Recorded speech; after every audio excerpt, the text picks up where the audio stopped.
They say love is blind, but I never thought I'd have to pretend to be blind to see the truth. My name is Tiwa, daughter of one of Nigeria's wealthiest men. Growing up, I was warned about men who'd love me for my last name, not for me.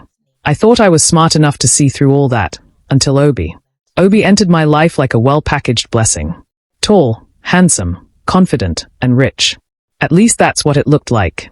Somehow, he was always at the same high-end events I posted on my socials. Private art shows, charity galas, boat parties, and each time, he pulled up in style. We eventually got talking at a tech networking dinner in Lekki. I was instantly drawn to his charm and business brilliance. From that night, we became inseparable. Before I knew it, we were in love. I introduced him to my parents.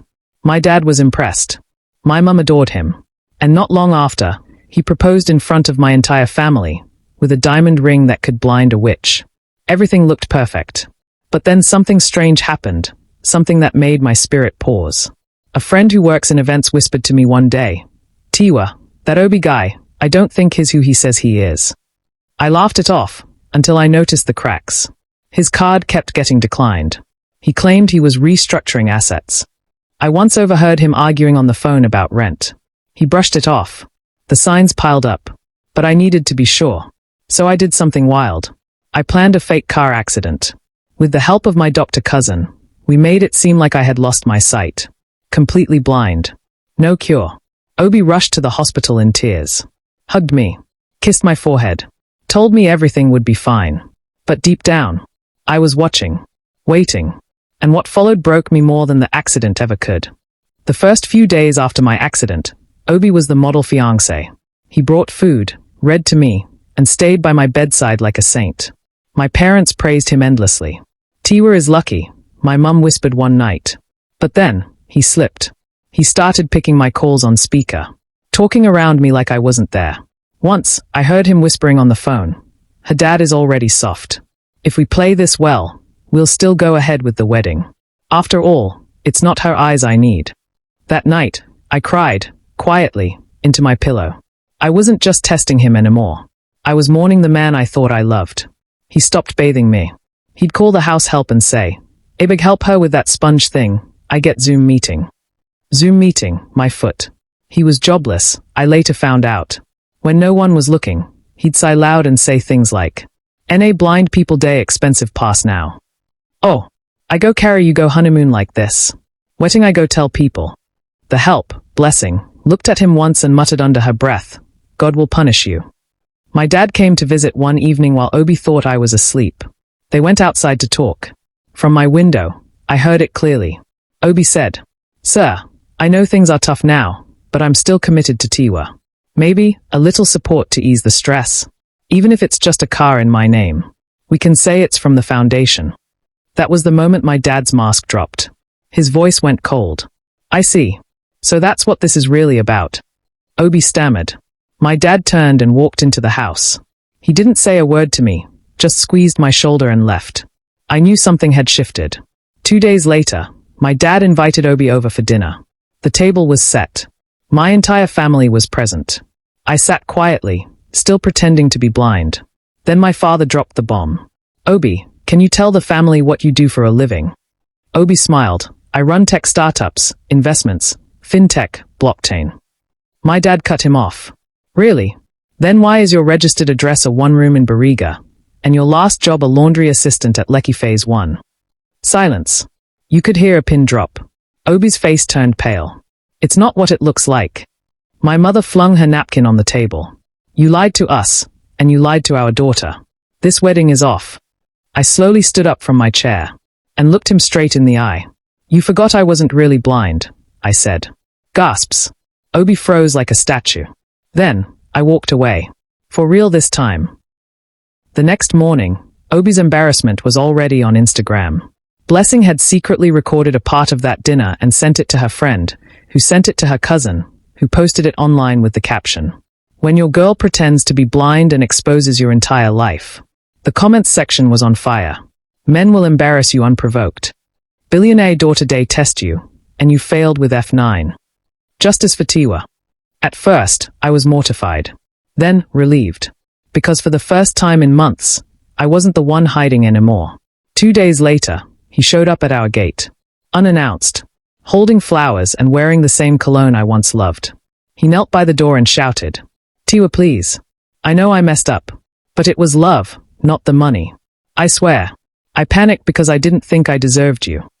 I didn't open the door. I watched from the balcony. He cried. Real tears. Or maybe it was just ego dissolving in public. My father told the gateman, "If he comes back again, arrest him." I thought I'd feel powerful after exposing him. I didn't. I felt empty. Like something had been ripped out of me.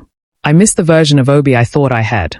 I missed the inside jokes, the long talks, the fake future we planned. I spent days in my room, curtains closed, binging on tears and tiger nut milk. Heartbreak isn't just sadness. It's humiliation. And no money can protect you from that. My mum came to my room and sat beside me. She said, "Baby, you saw the truth. And instead of ignoring it, you walked away. That's strength, not shame." That day, I decided to stop mourning a lie. I unfollowed him, deleted our old texts, burned the scrapbook I made when we first met. Then I wrote in my journal. He saw my eyes as a weakness. He didn't realize they were my weapon. Weeks later, I stepped out to an event, full glam. The press went mad. Tiwa back outside. Blind girl who exposed fake fiancé returns. People whispered and stared. Some with pity. Some with awe. I just smiled. They didn't need to know what it took for me to walk in heels that night. I wasn't fully healed yet. But I was no longer hiding. It was a quiet Saturday afternoon. I was in my room, robe on, bonnet intact, enjoying small chops and relishing my peace, until my security called. "Madam, there's a woman here. She says she's your ex-fiancé's mother." My heart paused. I thought I heard wrong. Obi's mother? At my house. I rushed downstairs. And there she was, standing at my gate, head tied in a wrapper, face humble but determined. "Auntie Tiwa, please, don't shut me out." I was stunned. Her makeup-free face looked aged. And for the first time, she called me auntie. She said, "My son is not okay. He's not eating. He's not talking. Since that dinner, he's been a shadow." I kept quiet. Then she added the line that shook me. "If his father finds out he lost you because of pride and lies, we will both suffer for it." Wait. What? Turns out, Obi had told his parents I was a businesswoman from a humble background. They thought he was dating down, not up. But when the scandal broke, the truth hit them. And suddenly, I became the one that got away. His mother said, "Tiwa, you're a rare girl." He didn't just lose a woman. He lost a destiny helper. I didn't even know how to respond. So I just said, "Ma, I've forgiven him. But I've also moved on." She looked disappointed. Then she hugged me tightly. And left. Later that night, I got a text. It was from Blessing. "You deserve better. I never meant to hurt you. I was just desperate for love too." I stared at the message for minutes. No insults. No begging. Just truth. We both fell for the same lie, Obi, the man we wanted him to be. I didn't reply. But I didn't block her either. 3 weeks later, I attended a business conference. I wasn't looking for anything. I just wanted to pitch my AI-powered fashion app to potential investors. That's where I met Leo. Soft-spoken. Sharp-minded. A tech consultant who had studied my app even before I walked into the room.